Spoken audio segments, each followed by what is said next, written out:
ৰাষ্ট্ৰীয় ওলামা কাউন্সিল দলে নগাঁও লোকসভাত প্ৰাৰ্থিত্ব আমাৰ আব্দুল হক ডাঙৰীয়াক আমি প্ৰাৰ্থিত্ব দিছোঁ। তেওঁৰ যিটো চিম্বল গেছ চিলিণ্ডাৰ হয়। গতিকে মই আজি 2-3 দিন ধৰি নগাঁও লোকসভাৰ অন্তৰ্গত বিভিন্ন এলেকাত বিভিন্ন জেগাত মই নিজে আছোঁ, মই কেন্দ্ৰীয়ৰ লগত নিজে ঘূৰি ফুৰি আছোঁ। যিদৰে মানুহৰ যিটো উৎসাহ যেনেদৰে দেখি পাইছোঁ, মানুহবিলাকে বিকল্প বিচাৰি আছিল। কাৰণ বিগত নগাঁও লোকসভা সমষ্টিৰ যিজন প্ৰাৰ্থী প্ৰদ্যুৎ বৰদলৈ ডাঙৰীয়া, তেওঁ নিমাতী কইনাৰ দৰে তেওঁ সংসদত বহি আছিল। যেতিয়া লকডাউন হৈছিল, মানুহবিলাকৰ বিপদৰ সময়ত প্ৰদ্যুৎ বৰদলৈ মানুহৰ ওচৰত নাই। বিপদৰ সময়ত যি নাই তাক ৰাইজে ভোট দিব নেকি? কেতিয়াও ভোট নিদিয়ে। নগাঁওবাসীয়ে প্ৰদ্যুৎ বৰদলৈক মানি লোৱা নাই, বিকল্প প্ৰাৰ্থী বিচাৰি আছিল।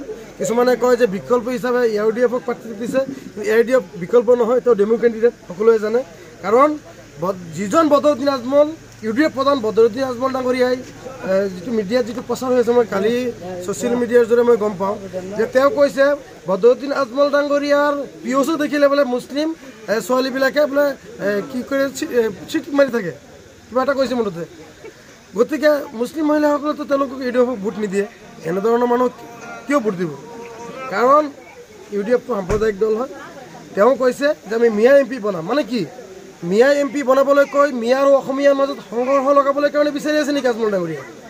গতিকে এই বদৰুদ্দিন আজমলৰ দল UDFক মানুহে উৎখাত কৰিব লাগে।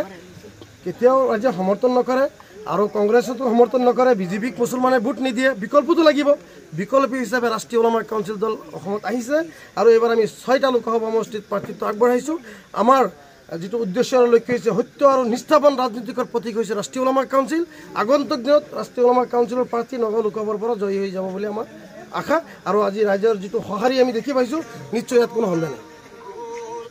দেখিবলৈ পোৱা গৈছে যে বদৰুদ্দিন আজমলে হেলিকপ্টাৰ লৈ আপোনাৰ নিৰ্বাচনী প্ৰচাৰ চলাইছে আমিনুল ইছলামক। চাওক, বদৰুদ্দিন আজমল ডাঙৰীয়া হেলিকপ্টাৰ চাবহে মানুহ যায়, ভোট দিবলৈ যায় নেকি?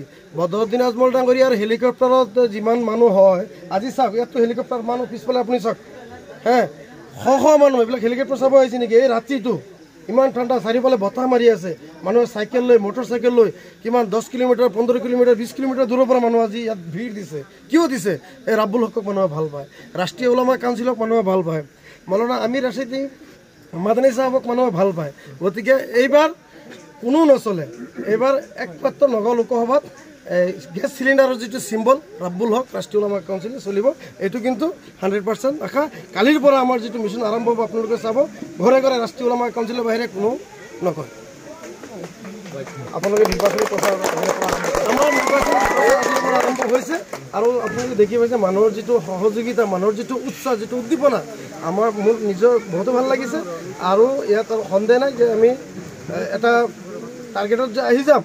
কিমান ভোটত জয়ী হ'ব বুলি ভাবে? জয় আমাৰতো BJPৰ লগত কণ্টেষ্ট হ'ব জানে, বাকীখিনি 2 নম্বৰ 3 নম্বৰ থাকিব। কাৰণ BJP তেওঁলোকৰ শাসনাধিষ্ঠ চৰকাৰ, তেওঁলোকৰ গভৰ্ণমেণ্ট আছে, তেওঁলোকেতো গোটেই PM CM গোটেই মিনিষ্টাৰ নমাই দিব।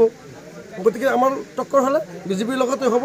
হৰা জিকা ওপৰৱালাৰ কথা, ওপৰৱালা যাৰ ভাগ্যত লিখি ৰাখিছে তেওঁ ইয়াৰ পৰা জিকিব বুলি আমি। আৰু এটা কথা এইক্ষেত্ৰত আপোনাক প্ৰশ্ন কৰি গৈছিলোঁ যে